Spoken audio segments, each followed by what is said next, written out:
yaran nan kullun danna musu kwaya suke. Yanzu kana labarin sun zo sun zagaye da sun haddan kofar gidan suka zo suka farfasa mini alamomi na atiku da sauransu da muka daura a jikin falwaya suka zo suka farfasa mana. Sa'a suka yi bana nan inda nan sai mun ga yadda muka yi muka dandanna musu dalma a jikinsu.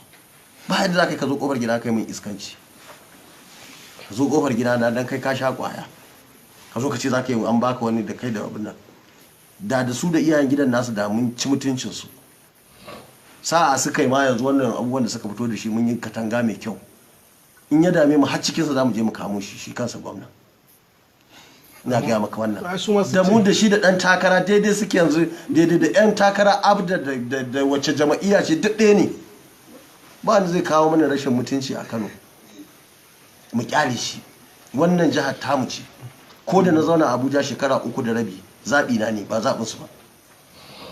Saboda haka in wannan iskanci suke nema a wannan harkar siyasar, azumin suke gidan gilashi.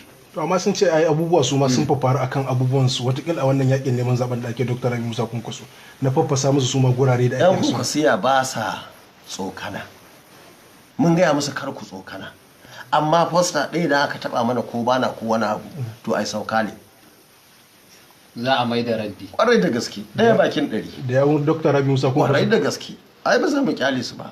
Ai ba su da mutuncin da za ka yi su yi maka laifi ka kyale su. Suna sani suke yi. Kana jin maganganun su ko da tsiya ko da tsiya. Mu a Kwankwasiya ana mana maganar tsiya ne? Chapter ce guda. To amma ana ganin kamar wannan